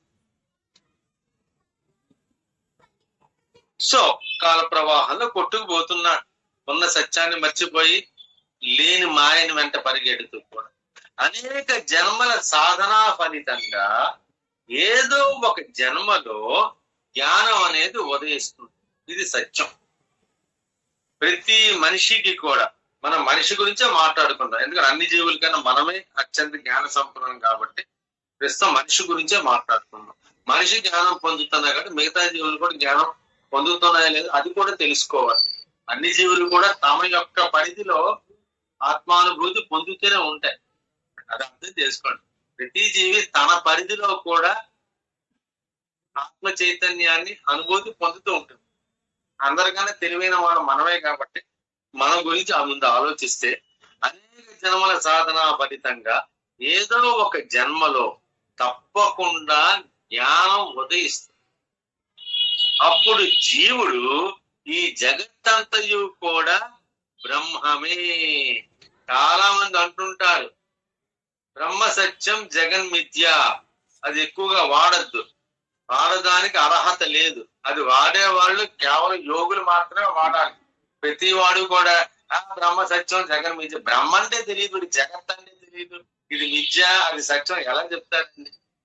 అందుకు ఇలాంటి పెద్ద పెద్ద పదాన్ని సాధన చెయ్యకుండా, ఆధ్యాత్మిక జ్ఞానం లేకుండా ఇలాంటి పదాలు వాడకూడదు. శంకరాచార్యులు వారు వాడారు, ఇంకా పెద్ద పెద్ద మహానుభావులు వాడారు. అంటే వాళ్ళు అనుభూతి పొంది బ్రహ్మ సత్యం జగన్ మిథ్య అన్నారు. దాని వెనకాతల చాలా స్టోరీ ఉంది, దాని గురించి ఒకరోజు క్లాస్ తీసుకుంటాను నేను. కేవలం బ్రహ్మ సత్యం జగన్ మిథ్య మీదే మనం ఒక 2 గంటల సేపు మాట్లాడుకోవచ్చు. ఎప్పుడు ఒక రోజు క్లాస్ తీసుకుంటాను. కానీ ఏమీ తెలియకుండా ఏదో మామూలుగా ఉంటే బ్రహ్మ సత్యం అండి జగన్ మిథ్య అండి కదా, అన్ని ఇక్కడ అనుభవించేస్తున్నాడు, అన్నిటినీ దోచేస్తున్నాడు, జగన్ మిథ్య అండి. అది అందరికి కాదు. ఆ స్థితి వచ్చిన తర్వాత ఆ మాట అనండి. ఆ స్థితి రాకుండా కూడా ఏదో మాట్లాడాలని చెప్పేసి ఆ మాట అంటే మాత్రం చాలా తప్పు. అలాంటి పని అట్లీస్ట్ మన సభ్యులు చెయ్యొద్దు. ఇక్కడ అందుకే ఆ పదాన్ని కొట్టండి. అనేక జన్మల సాధన ఫలితంగా ఏదో ఒక జన్మలో జ్ఞానం ఉదయిస్తుంది. అప్పుడు జీవుడు ఈ జగత్తంతయు బ్రహ్మమే.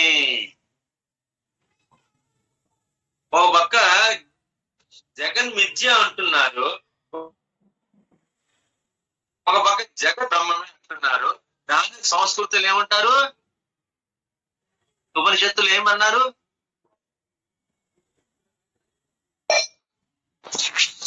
చెప్పండి. సర్వం కలివిదం బ్రహ్మ. ఒక పక్క సర్వం కలివిదం బ్రహ్మ అంటూ జగన్ మిథ్య అని చెప్పి ఎలా అనగలుగుతావు స్వామి? ఆ స్టేజ్కి వెళ్ళిన తర్వాత జగన్ మిథ్య అందుకని, అంతవరకు కూడా సర్వం కలివిదం బ్రహ్మ, ఈ జగత్తంతయు కూడా బ్రహ్మమే అన్న సత్యాన్ని ముందు గ్రహించాలి. గ్రహించిన తర్వాత అహం బ్రహ్మాస్మి అయమాత్మ బ్రహ్మ అన్న స్టేజ్, తత్వమసి అన్న స్టేజ్, ఈ 4 మహావాక్యాల్ని దాటి తురీయ స్థితికి వెళ్ళినప్పుడు అప్పుడు నువ్వు జగన్మిథ్య అని అడగలవు. ఎందుకంటే ఈ జగత్తులో ఏది కూడా శాశ్వతంగా ఉండదు. ఆ స్టేజ్కి వెళ్ళినప్పుడు ఏది శాశ్వతం కాదు కాబట్టి ఇదంతా కూడా మిథ్య, ఒక నాటకం, సినిమా లాగా. ఈరోజు మధ్యాహ్నం సినిమాకి వెళ్ళాను నేను, కొంతమంది ఫ్యామిలీతో వెళ్ళవలసి వచ్చాను. వెళ్ళాను, తెర మీద ఆడింది, బొమ్మ ఆడింది, 3 గంటలు అయింది, వచ్చేసా. నాకు తలనొప్పి కూడా వచ్చింది. అయితే అప్పుడు నాకు అనిపిస్తుంది అయిపోయింది సినిమా చూసి వచ్చినట్టే.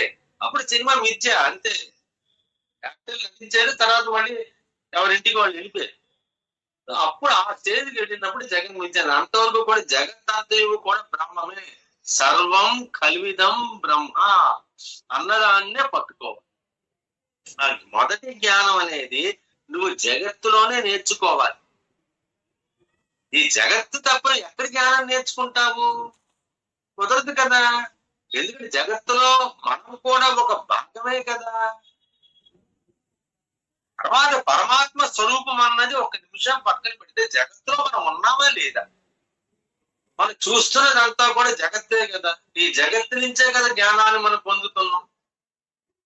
ప్రతి సీతాకోక చిలుకని చూసేసి జ్ఞానం పొందుతున్నాం. గొంగళి పురుగుని, వీటిని, వాటిని, పాముల్ని, ఆవుల్ని, మేకల్ని, ఎన్నో ఎన్నో ఎన్నో రకాల జంతువుల్ని, ఎన్నో రకాల పళ్ళుని, ఎన్నో రకాల వృక్షాన్ని, ఎంతో ప్రకృతిలో ఉన్న సౌందర్యాన్ని, అందాన్ని, ఆ చందాన్ని, పువ్వుల్ని, వాటిని అన్నిటి నుంచి కూడా జ్ఞానము, ఒక ఆనందాన్ని పొందుతూ అక్కడే జ్ఞానం మొదలవుతుంది. అందుకో సర్వం కల్విదం బ్రహ్మ. నువ్వు ఆనందం పొందాలే తప్ప ఈ ప్రపంచంలో, విశ్వంలో ఏ వస్తువు కూడా నీ ఆనందానికి ఆటంకం కలిగించదు. నీ దృష్టి, చూచే దృష్టి బాగుంటే ప్రతి వస్తువు కూడా నీకు జ్ఞానాన్ని ప్రసాదిస్తుంది, ఆనందాన్ని కలుగజేస్తుంది. అందుకోసం ముందు సర్వం కల్విదం బ్రహ్మస్థితి నుంచే మనం వెళ్ళాలి.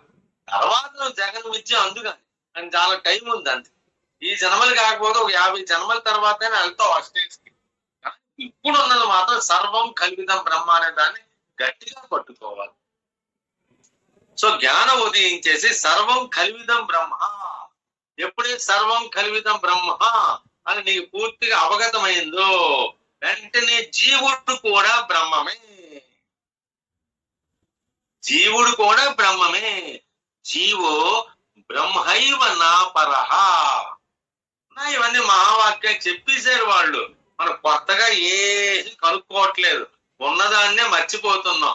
ఉన్నదాన్ని ప్రాక్టీస్ చేస్తే చాలు. ఆటోమేటిక్ గా మహానుభావులు చెప్పిందంతా కూడా తెలుసుకుంటే చాలు, జ్ఞానంతో విశ్లేషిస్తే చాలు, అసలైన జ్ఞానం మనకు సిద్ధించేస్తుంది. అనే పెద్ద కింద మీద పడిపోయి హడావుడి చేయక్కర్లేదు. అన్ని ఉన్న విషయాలే. దాన్ని నమ్మాలి, సాధన చేయాలి. సో అప్పుడు జీవుడు కూడా బ్రహ్మమే. జీవో బ్రహ్మైవ నా పరహ అనే పరమ సత్యాన్ని గ్రహిస్తాను. అదే జీవుని యొక్క ఆఖరి జన్మ అవుతుంది. ఏదో ఒక జన్మలోని కంపల్సరీగా ఎక్కడి నుంచి వచ్చాడు అక్కడి చేరుకోవాల్సిందే, తప్పదు. రన్నింగ్ రేస్ లాగా 400 మీటర్స్ పరిగెడతావు, కానీ ఎక్కడి నుంచి బయలుదేరి అక్కడికి ఎవరు ముందు చేరుకున్నాడో కదా. అదే కదా కాంపిటీషన్. ఫస్ట్ ఎవడు వచ్చాడు, సెకండ్ ఎవడు వచ్చాడు, థర్డ్ వచ్చాడు. మొత్తం ఒక రౌండ్ అంతా కొట్టేసి 400 మీటర్స్ 800 మీటర్స్ రన్నింగ్ చేసేసి ఎవరు మొదటి వచ్చాడు, ఎవరు మొదటి చేరుకున్నాడు అన్నది ముఖ్యం. అర్థమైందండి. కానీ ఆ మొదటి చేరడానికి ఎన్ని రౌండ్లు ప్రాక్టీస్ చెయ్యాలి వాడు? అది ఒక జన్మ అనుకోండి. ప్రతి రౌండ్ ఒక జన్మ అనుకుంటే ప్రాక్టీస్ చేయగా చేయగా చేయగా చేయగా చేయగా ఏ ఒలింపిక్స్ లోనో వాడు ఫస్ట్ వస్తాడు.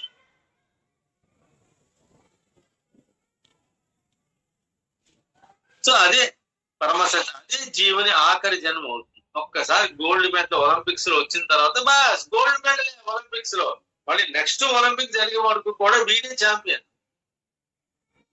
ఈ 4 సంవత్సరాలు కూడా వీడే ఛాంపియన్, వరల్డ్ ఛాంపియన్. మరి ఈ మాయ నుండి బయటపడే మార్గం లేదా? అది ఆలోచించవచ్చు. అయితే బయటపడే మార్గం లేదా అని వాళ్ళ ప్రశ్నించుకోవాలి. వెంటనే మనకి మహానుభావులు చెప్పిన విషయం జ్ఞాపకం రావాలి, గురువు చెప్పిన విషయం జ్ఞాపకం రావాలి. ఇవన్నీ కూడా మైండ్ లో ఒక చోట స్టోర్ చేసుకోవాలి. ఎందుకు లేదు? నిశ్చయంగా ఉంది. దానికి చేయవలసిందంతా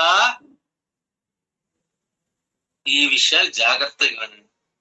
ఈ మాయ నుండి బయటపడగం లేదా అంటే ఉంది, ఖచ్చితంగా ఉంది. కానీ ఏం చెయ్యాలంటే చాలా సింపుల్ గా చెప్తున్నాను, సులువుగా చెప్తున్నాను. మనం రోజు కూడా చూస్తున్న వాటిని చెప్తున్నా ఎగ్జాంపుల్స్. ఈ మూడింటిని చాలా జాగ్రత్తగా వినండి.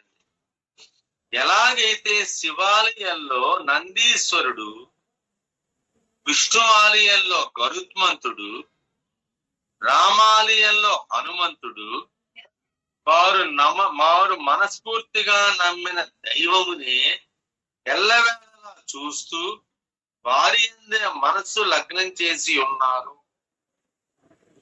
అలాగే జీవుడు కూడా తనలో ఉన్న పరమ పవిత్రమైన ఆత్మను నమ్ముకొని నిత్యము దాని యందే మనస్సు లగ్నము చేసి ఈ ఆత్మే అందరిలో ఉన్నదన్న పరమ సత్యాన్ని గ్రహించి స్థిర బుద్ధితో ఉంటే అతడు తప్పకుండా ఈ మాయను దాటగలడు.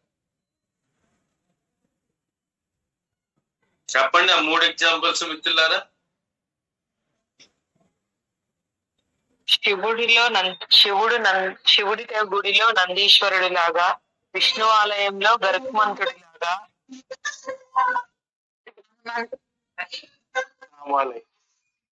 రామాలయంలో హనుమంతుడి లాగా, ఈ ముగ్గురి లాగా నిశ్చల భక్తితో చెప్పండి గురువు గారు, ఈ మాయను మనం దాటాలంటే ముందు మన శివాలయంలో నందీశ్వరుడైతే ఎలాగో, ఓ విష్ణు ఆలయంలో గరుత్మంతుడైతే ఎలాగో, రామాలయంలో హనుమంతుడు ఎలాగైతే వాళ్ళ నమ్ముకున్న దైవాన్ని అంటిపెట్టుకొని ఉంటాడో, అలాగే మనం కూడా మనలో ఉన్న ఆత్మని నిత్యము ధ్యానిస్తూ ఉండాలి. అప్పుడే మన మాయను దాటగలం గురువు గారు. చెప్పింది సత్యమే కదా, ఏమైనా డౌట్లు ఉన్నాయి? ఏం లేదు గురువు గారు, నేను ఈ రోజు మధ్యాహ్నమే నాకు ఇదే డౌట్ వచ్చింది. నా మనసులో ఉన్న అంతరార్థాన్ని మీరు ఈ రోజు చెప్పారు గురువు గారు. ఈ రోజు మధ్యాహ్నం అనుకున్నాను, అందుకే మిమ్మల్ని అడిగాను. మునుబుడిగా శివాలయంలో డౌట్ ఏం లేదు. ఎలాగైతే శివాలయంలో నందీశ్వరుడు, విష్ణాలయంలో గరుత్మంతుడు, రామాలయంలో హనుమంతుడు, వాళ్ళు ఎప్పుడు కూడాను ఆ భగవంతుడినే చూస్తూ ఉంటారు, నమ్ముకున్న దైవాన్ని చూస్తూ ఉంటారు. అలాగనే మనం కూడా అలాగే చేస్తే మనం కూడా ఆ స్థితికి చేస్తాం. ఈ మాట ఏదో పొద్దున్నే అమ్మవారి గుడికి వెళ్ళి వచ్చారు. అవునండి, చండీ హోమం చేయించాం వాళ్ళ. చండీ హోమం చేయించారు. చండీ హోమంలో పాల్గొన్నాం. మేము కూడా చేయించడం కాదు కానీ పాల్గొన్నాం ఆ రోజు, ఈ రోజున. చాలా సంతోషం, చాలా సంతోషం. సో సత్యకళ్యాణి గారు, ఫస్ట్ మీరే కదా ఆన్సర్ ఇచ్చారు అమ్మా. సో ఇంకా డౌట్ ఎక్కడ? అంత కష్టమా ఈ మాయం చేయించడం? ఒక్కసారి ఆలోచించండి. ఎందుకు మాయ? దేనికి మాయ? మరి ఎందుకు లోనైపోవడం? మిగతా విషయాలన్నింటిలో కూడా మన తెలివితేటలు ప్రదర్శిస్తున్నాం. మిగతా అన్ని యొక్క కష్టాలు అధిగమిస్తున్నాం, సుఖాన్ని పొందుతున్నాం. ఎన్నో రోజుకి ఎన్నో ఛాలెంజెస్ ని ఎదుర్కొంటున్నాం. మన ఉద్యోగ ధర్మం కావచ్చు, జీవితంలో చేయవలసిన ధర్మాల్లో కావచ్చు, అన్నింటిలో కూడా ముందుకు దూకుతూ వెళ్తున్నప్పుడు ఈ మాయని ఎందుకు జయించలేము? ఎందుకు అంత కష్టంగా భావిస్తున్నాం? చాలా సులువు అది. మనం నిర్ణయం తీసుకోవాలి తప్ప కష్టమేం లేదు దాంట్లో. నిజంగా చెప్తున్నా, ఎటువంటి కష్టం లేదు. దానికి పెద్దగా టైం వెచ్చించాల్సిన అవసరం లేదు. మలుగుడి గారు చెప్తున్నారు. మలుగుడి గారు ఏం చెప్తున్నారా? మైక్ ఆన్ చేశారు. ఆ సమయంలో మనం జ్ఞానంతో ఆలోచిస్తే మాయ నుంచి బయటకు వస్తామండి. ఆ మాయ ఎగ్జాక్ట్లీ. అయితే అనేది ఏంటంటే మిత్రులారా, ఆధ్యాత్మికాన్ని చాలా సులువుగా తీసుకోండి. పాపం మునీశ్వరులు, తపస్సంపన్నులు, మేధా సంపన్నులు, సద్గురువులు ఎంత సులువుగా అరటిపండు ఒలిచి పెట్టి మనకు అందిస్తున్నారు. దాన్ని మనమే క్లిష్టం చేసుకుంటున్నాం. లేనిపోని విషయాల వెంట పడి, లేనిపోని కొటేషన్స్ వెంట పడి, లేనిపోని కథల వెంట పడి, లేనిపోని ఎవడో వాక్యాల వెంట పడి, లేనిపోని ఉపన్యాసాల వెంట పడి మనమే దాన్ని క్లిష్టతరం చేసుకుంటాం.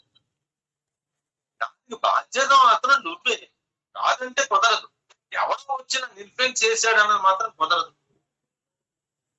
అందుకోసమే ఒక సద్గురుని నమ్ముకుంటే ఆయన ఒక మార్గాన్ని చెప్తాడు, కొన్ని వాక్యాలు చెప్తాడు. దాన్ని మీరు ఇంకా మనసులో ప్రింట్ అయిపోవాలంటే శ్రద్ధా సహోదరులతో త్రికరణ శుద్ధిగా కూడా రామాయణంలో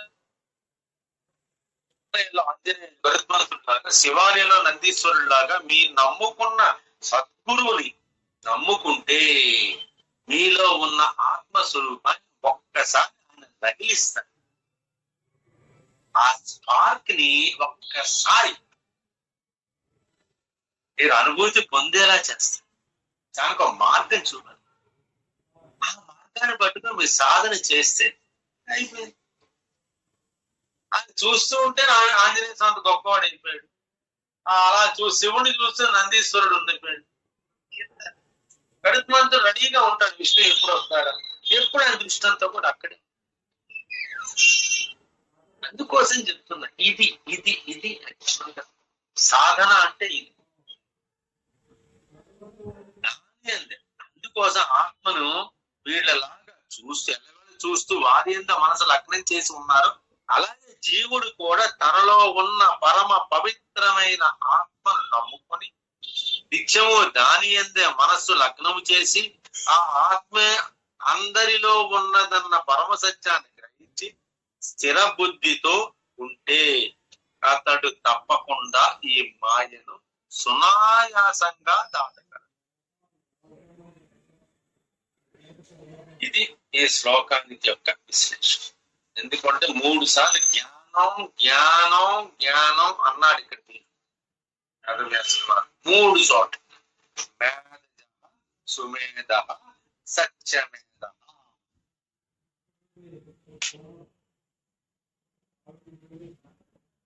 ఇక మీ టైం చెప్పండి, మీ అనుభూతిని చెప్పండి, ఏమైనా డౌట్లు ఉంటే అడగండి. మీలో మీరు డిస్కషన్ చేసుకోవాల్సిన టైం ఆసన్నమైంది. Ready, start. వేణుగోపాల్ గారు మాట్లాడగలరా?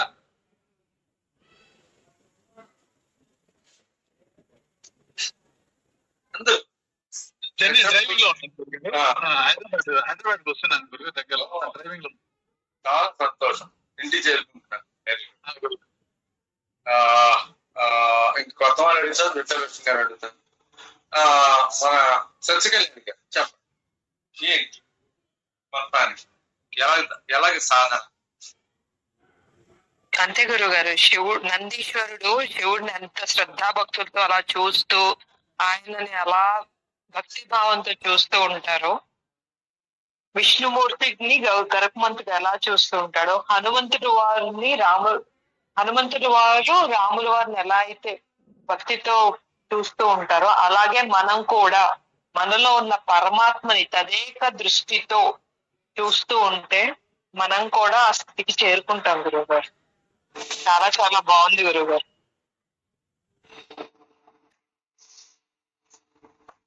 చెప్పండి కొత్త వాళ్ళు. దీని తర్వాత అప్పుడు జయలక్ష్మి గారు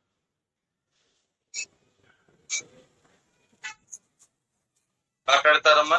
జయలక్ష్మి గారు. సాయిరామ్ అండి. సాయిరామ్ చెప్పండి. మీరు చెప్పండి. శివుని గుడిలో నందీశ్వరుడిలాగా అది అందరూ చెప్పారు. విష్ణుమూర్తి చెప్పండి చెప్పండి. వాళ్ళందరూ ఎంత శ్రద్ధతో నమ్మకంతో వాళ్ళని కొలిచారు. మనం కూడా మనలో ఉన్న ఆత్మని పరమాత్మ స్వరూపంగా మనం చూడగలగాలి. చూడగలగాలి అంటే కుదరదు, చూడాలి. అంతే. దాన్ని మాటికి మాటికి ఒక గురువును మార్చేయడం, పరమాత్మను మార్చిస్తే కుదరదు.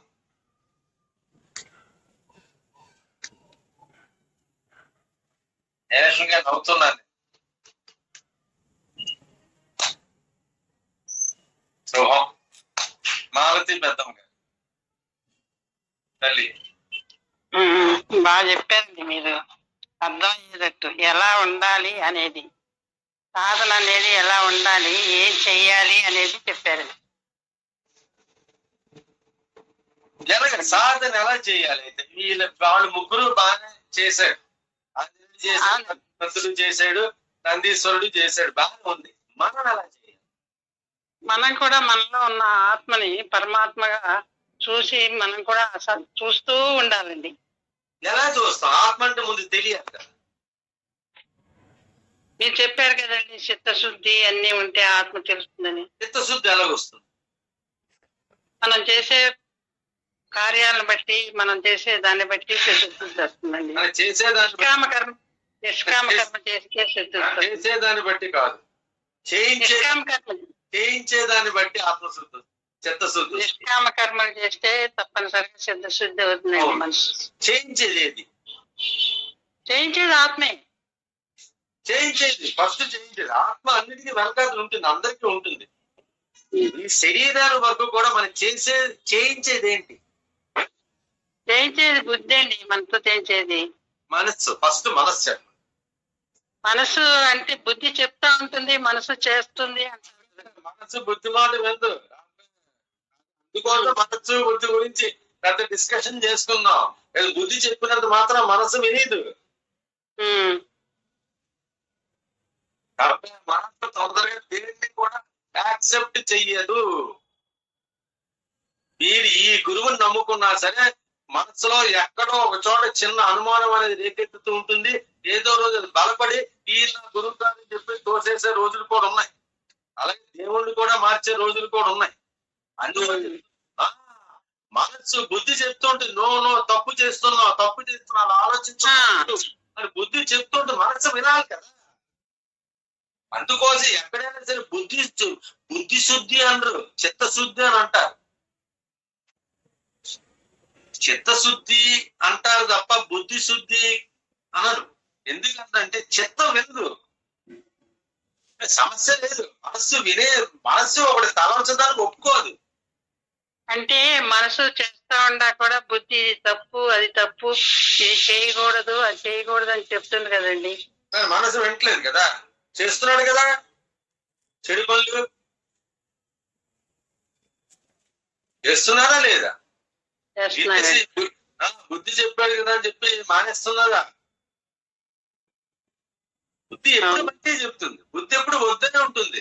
బుద్ధి ఎప్పుడు కూడా అనలైజ్ చేస్తూ ఉంటుంది, మంచి చెడు విశ్లేషణ చేస్తూ ఉంటుంది బుద్ధి. మనస్సు వినదు కదా. చిన్న విషయాలే వింటలేదు. బుద్ధి దాకా వాళ్ళకి చిన్న విషయాలు కూడా వింటలేదు.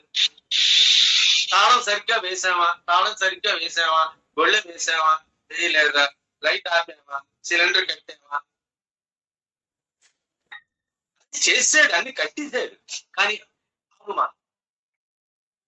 ఇలాంటి చిన్న విషయాల్లో అనుమానం ఉన్న మనిషి మరి పరమాత్మ ఎందుకు అనుమానం లేదు, నేను పూర్తిగా పరమాత్మ నమ్మేనంటే ఎంతవరకు నిజం అమ్మా? దాన్ని ఒక్కసారి ఆలోచిద్దాం.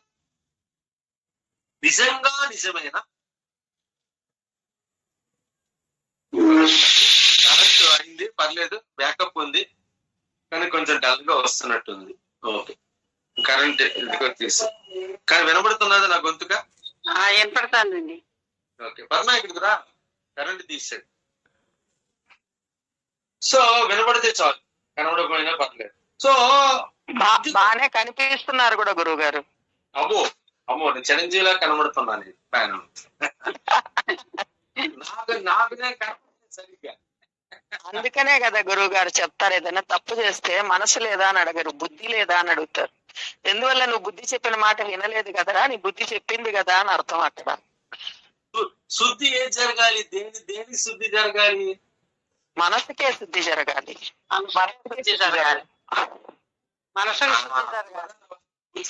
బుద్ధి లేదా? చిత్తశుద్ధి. అక్కడ ఏమంటే బుద్ధి లేదా, బుర్ర జ్ఞానం లేదా అంటారు. ఇక్కడ చిత్తశుద్ధి కలగలరా అంటారు. ఆ పదాలు ఎంత జాగ్రత్తగా వాడారు చెప్పండి లక్ష్మి గారు. శివోహం గురువు గారు, శ్లోకము దాని అర్థం వినలేకపోయాను కానీ విశ్లేషణప్పటికి ఇంటికి వచ్చేసాను. పెళ్లి పనులతో రోజు ఎక్కడికోసారికి వెళ్లాల్సి వస్తున్నది గురువు గారు. విశ్లేషణ ఈ రోజు నిజంగా అద్భుతం గురువు గారు. ఆస్తికుడికి నాస్తికుడికి ఉన్న తేడా చెప్పారు. మరి నేను ఈ రోజులు ఆస్తికురాలని చెప్పుకుంటూ ఉన్నా, కానీ సర్వత్రా ఉన్న ఈశ్వరుని ఎక్కడ చూడగలిగాను, ఎక్కడ ఎవరన్నా అడిగినప్పుడు సత్యాన్ని చెప్పగలిగాను. సో అవన్నీ కూడా ప్రశ్నించుకోవాలి మనం అందరం కూడా. మనం ఆస్తికులం అంటే మనం సత్యాన్ని చెప్పాలి, పరమాత్మ స్వరూపాన్ని ఎక్కడ అవసరమైనా చెప్పగలగాలి. సత్యం అదే కదా, ఉంది అన్నది సత్యం. దాన్ని నిరూపించాల్సిన అవసరం లేదు, నిమిషాల మీద నిరూపించవచ్చు. సర్వత్రా ఉన్న చైతన్యాన్ని నిమిషాల మీద నిరూపించవచ్చు. దానికి ఒక రూపం తెచ్చుకుంటున్నారు కాబట్టి గొడవలు పడుతున్నారు, కానీ సర్వత్రా ఉన్న చైతన్యాన్ని కరెంటుతోనో దేంతోనో పోల్చి అద్భుతంగా నిరూపించవచ్చు. సో అటువంటప్పుడు ఆస్తికురాల్ని అన్న దానికి నేను ఎల్లప్పుడూ కూడా సత్యాన్ని అంటి పెట్టుకుని ఉండాలి, సత్యాన్ని చెప్పాలి, పరమాత్మ తత్వాన్ని చెప్పాలి అన్నది ఈ రోజు అద్భుతంగా అర్థమైంది గురువుగారు. అట్లాగే మాయ, మాకు సచరితలో కూడా ఒక మాట వస్తుంది గురువుగారు, మాయ విష్ణువు యొక్క ఆది మాయ. అది మీరు చెప్పారు, మనస్సు బుద్ధి వెనకాతల కూడా ఇంతకు ముందు ఒక క్లాస్ లో చెప్పాడు, ఆత్మే మనసుకి బుద్ధికి చైతన్యాన్ని ఇచ్చేది. ఆయన తమాషా చూస్తుంటాడు, నువ్వు బుద్ధి మాట వింటావా, నీది ఆయనకి అది ఆట కదా. నీ మనసులో ఉండే మాలిన్యాన్ని పట్టుకొని పోతూ ఉంటావా, బుద్ధి ద్వారా ఆయనే కదా మనకు సత్యాన్ని తెలియజేస్తుండేది కూడా. అందుకే కదా అన్ని సాక్షుల కన్నా గొప్పది. మీరు మొన్న చెప్పారు, ఒక తప్పు చేసినా కూడా వాడు బయట వాళ్ళకి తెలియకపోయినా వాడి ఆత్మ, వాడి మనస్సు చెప్తూనే ఉంటుంది. వాడికి ఆ గిల్టీ కాన్షియస్ తప్పకుండా ఉంటుంది, అది వెంటాడకుండా ఉండే సమస్య లేదు. అది చేసింది తప్పు అని పదే పదే చెప్తూనే ఉంటుంది. సో తన పని అది కరెక్ట్ గా చేస్తూనే ఉంటుంది. అది మనం గుర్తించగలిగితే, సో అటువంటి తత్వాన్ని అంతటా చూడగలిగితే, మీరు అది ఈ రోజు అద్భుతంగా చెప్పారు. ఇప్పుడు మాకు కూడా సచరితలు అదే కదా గురుగారు, శ్రద్ధ సబూరితో పాటు తాబేలు పిల్ల ఉదంతం చెప్తారు బాబావారు. తాబేలు ఎట్లా తన తల్లి తాబేలుని చూస్తూ ఉండిందో ఆ విధంగా నువ్వు నన్నే చూస్తూ ఉండు, నాయందే దృష్టి నిలుపు. దానికి అర్థం నాకు ఇన్ని రోజులు తెలియలేదు, ఈ రోజు అద్భుతంగా అర్థమైంది గురువు గారు. అది ఎందుకు మాయని దాటడానికి ఎందుకు చెప్పారా అని అనుకుంటూ ఉన్నాను నేను. అప్పుడైతేనే మనం మాయని దాటగలం. ఆ వచ్చిన తర్వాత జ్ఞానవంతంగా ఆలోచించడం కన్నా మన మనసు ఎల్లవేళలా ఆత్మతో ముడిపడి ఉంటే అసలు ఏ మాయ మనల్ని తాకదు కదా. అది ఈ రోజు చాలా అద్భుతంగా అనిపించింది. చూడడం అంటే ఇప్పుడు మనం వెళ్ళి ఏ బాబా పట్టం ముందరో శివుడి పట్టం ముందరో నందిలాగా కూర్చోలేము. మన అంతర్నేత్రాన్ని ఎల్లవేళలా, అంటే మనస్సుని ఎల్లవేళలా ఆత్మ వైపుకు పరిగెత్తిస్తే చాలు అనిపించింది. మనలో ఉండే పరమాత్మ వైపు పరిగెత్తించడమే, సత్యం వైపు పరిగెత్తించడమే. నేను మొదటి మీకు మాట చెప్తున్నాను, సత్యం వెంట మనం పరిగెత్తుతూనే ఉండాలి తప్ప సత్యం పరిగెట్టుకుంటూ రాదు. అవును, మనం పరిగెడుతూ ఉండాలి, సత్యం వెనకాల పరిగెడుతూ ఉండాలి. ఏది ఉందో దాన్ని తెలుసుకోవాలి, అప్పుడు నువ్వు ఆస్తికుడు అవుతావు. అంతవరకు కూడా ఆస్తికుడు కావు నువ్వు. ఏది ఉందో, ఏది శాశ్వతంగా ఉందో దాని నువ్వు అనుభూతి పొందాలి. అలాగే ఏది లేదు, మాయ లేదన్న విషయాన్ని కూడా నువ్వు అనుభూతి. కరెక్ట్, ఖచ్చితంగా అనుభూతి పొందనంత వరకు చెప్పే హక్కు లేదన్నారు. అది కూడా అద్భుతం గురువు గారు. ఊరికినే జగత్ మిథ్య, ఆత్మ సత్యం, బ్రహ్మ సత్యం అనేస్తున్నారే గాని అదే ఎప్పుడు బాబాదైతే నేను అంటూనే ఉంటా, మేము మాట్లాడుకునేటప్పుడు కూడా. ఇక్కడ మనకి 10th క్లాస్ పాఠాలేమో చిక్కవు 10th క్లాస్ వచ్చేదాకా, డిగ్రీ పాఠాలు ముందుగా తెలియవు డిగ్రీకి వచ్చేదాకా. కానీ ఆధ్యాత్మిక పాఠాలు విరివిగా పెద్ద పెద్ద మాటలు బయట పొర్లుతున్నాయి కాబట్టి మనకేదో తెలిసిపోయింది అనుకుంటాం. అసలు యాక్చువల్ గా ప్రతి దానిని అనుభవంలోకి తెచ్చుకునేటంత వరకు ఏది తెలియనట్టే లెక్క అన్నది ఈ రోజు అద్భుతంగా తెలియజేశారు గురువు గారు. మనకై మనం అనుభూతి పొందాలి, దాన్ని తెలుసుకోవాలి. ఎస్, జగత్ ఎట్లా మిథ్య అనేది తెలుసుకోగలగాలి, మాయను ఎట్లా జయించాలన్నది తెలుసుకోగలగాలి. మాయ విష్ణువు యొక్క ఆది మాయే కదా, అది ఆయన ఆటలో భాగమే. మన దృష్టి ఆయన వైపు ఉంటే ఆయన దాని ప్రభావం తగ్గించేస్తాడు. అసలు మన మీద పడదు కూడా, ఖచ్చితంగా మన స్థితిలో మనం ఉంటాం. ఖచ్చితంగా పడదు గురువు గారు. అది మీరు అన్నట్టు అనుభవంతోనే చెప్తున్న మాటలే. ఇది కూడా మన స్థితి నుంచి మనం జారలేము. ఎందువల్ల మనకి సత్యం తెలిసింది, సత్యాన్ని అంటి పెట్టుకొని ఉన్నాం, ఆత్మని అంటి పెట్టుకొని ఉన్నాం. ఓకే, ఇవన్నీ ఈ నాటకంలో ఒక భాగాల్లాగా కనిపిస్తాయి. అప్పుడు కరెక్ట్ గా చెప్పాలంటే, సులువుగా చెప్పాలంటే, మన రియల్ లైఫ్ ని మనం ఒక నాటకంలాగా అనుభవించి వెళ్ళిపోతాం. మనం ఏం చేస్తున్నాం, నటించాల్సిన చోట జీవించేస్తున్నాం, నెత్తినేసేసుకుంటున్నాం. ఏ క్షణం వెళ్ళిపోతామో తెలియదు కదా గురువు గారు. ఎన్నిటిని నెత్తినేసుకుంటాం అనవసరంగా. జస్ట్ ఆ పాత్రను పోషించుకుంటూ అంటించుకోకుండా వెళ్ళిపోతే సత్యం వైపే మన మనసుని ఉంచగలిగితే అద్భుతంగా చేసుకుంటూ వెళ్ళిపోతాం గురుగారు. అబ్దుల్ కలాం గారు ఒక మాట అన్నారు, love your job but not your company. ఒక్కసారి నేను చెప్తున్నది ఆ మిగతా వ్యక్తులకి, లవ్ యువర్ జాబ్.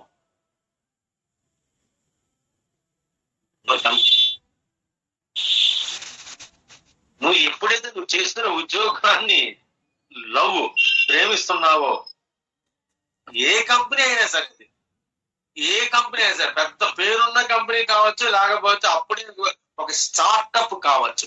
ఇప్పుడు చాలా మంది నేను చెప్పింది చేస్తున్నాను, పెద్ద పెద్ద కంపెనీలో పనిచేసిన వాళ్ళు ఉద్యోగాలు వదులుకొని ఒక స్టార్ట్అప్ పెడుతున్నారు. 2-3 కలిపి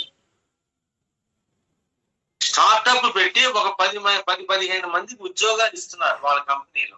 సో అంత పెద్ద అనుభవం ఉన్న వాళ్ళు ఏం చేస్తున్నారంటే, అదే కంపెనీ నాకు కారు ఉంది, హోదా ఉంది, నౌకర్లు చాకర్లు బంగళా ఇచ్చారు, వీటన్నిటిని కూడా పక్కన పెట్టేసి ఒక 2-3 కలిసి ఒక కొత్త కంపెనీ అంకురాన్ని స్టార్ట్ చేస్తున్నారు.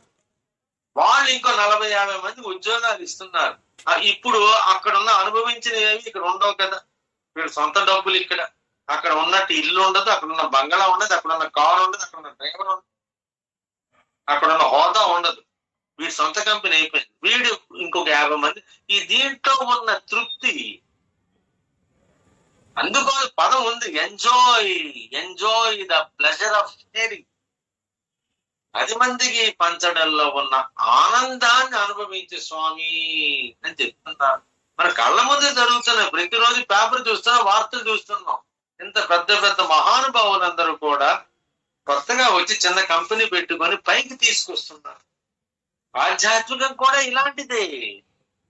ఇంత జ్ఞానాన్ని గ్రహించి ఆ జ్ఞానాన్ని ఇక్కడ నువ్వు ప్రాక్టికల్ గా చూపించాలి. ప్రాక్టికాలిటీ లేని జ్ఞానం అనేది పనికి రాదు. అందుకు విజ్ఞానము, అందుకు జ్ఞాన యోగము విజ్ఞాన యోగం పక్క పక్కనే ఉంటాయి. ఏదో నమ్మేయడం, ఏదో ఒక దాన్ని పట్టుకోవడం. ఈ రోజు మనకి ఇది నచ్చుతుంది, ఈ కొటేషన్, రేపు పొద్దున వచ్చి ఇంకో కొటేషన్ నచ్చుతుంది, రేపు పొద్దున ఇంకొక కొటేషన్ నచ్చుతుంది. ఇలాగ నువ్వు కొటేషన్ నమ్ముకుంటూ నువ్వు మనసు మార్చుకుంటూ పోతే ఇక నువ్వు ఎప్పుడు సత్యాన్ని ఎప్పుడు తెలుసుకుంటావు? జ్ఞానం అనేది చాలా చమత్కారమైంది. అది మాత్రం గుర్తుంది. జ్ఞానం చాలా చమత్కారమైంది. ఎంత జ్ఞానాన్ని పొందుతున్నావో మనసుని అంతవరకు ఆడుకుంటూ ఉంటుంది. ఇటుపక్కన మనస్సుని ఎదుర్చుకుంటూ ఉండాలి, ఇటుపక్క జ్ఞానాన్ని అభివృద్ధి చేసుకుంటూ ఉండాలి. అందుకోసం రెండు పక్కల పదునున్న షాక్ అంటారు. అందులో గురుస్థానం ఉన్న వాడికి చాలా కష్టమైంది. 2 పక్కల ఎవరికి ఏం చెప్తారు? కర్మను నమ్ముకున్న వాడు కర్మ సిద్ధాంతం చెప్పాలి, జ్ఞానం నమ్ముకున్న వాడు జ్ఞాన సిద్ధాంతం చెప్పాలి. దాంతోనే నువ్వు పైకి రా అని చెప్పాలి, నువ్వు దీంతోనే పైకి రా అని చెప్పాలి. అందుకోసం మనం కూడా ఎదుటి వెళ్ళిపోవడం కాదు, క్లియర్ కట్ గా ఆలోచన క్లియర్ కట్ గా ఉంటారు. ప్రతిదాన్ని నమ్మేసుకుంటూ పోతే మాత్రం అజ్ఞానంలోకి వెళ్ళిపోతుంది. అది మాత్రం సత్యం. జీవితంలో ఈ జన్మలో మాత్రం అట్లీస్ట్ కొంతవరకైనా పరమాత్మ విభూతిని తెలుసుకునే ప్రయత్నం చేద్దాం. తప్పకుండా ఈ జ్ఞానం అనేది క్యారీ ఫార్వర్డ్ అవుతుంది. వచ్చే జన్మలో అక్కడి నుంచే మొదలు పెడతాం. ఇది సత్యం, సనాతన ధర్మం యొక్క రూల్ ఇది. చాలా బాగుంది మిత్రులారా. 8:25 అయిపోయింది. అందరూ కూడా మైక్ లాంచ్ చేసి శుభోహం చెప్పండి. ఇది కూడా కట్ అయిపోవచ్చు ఇంటర్నెట్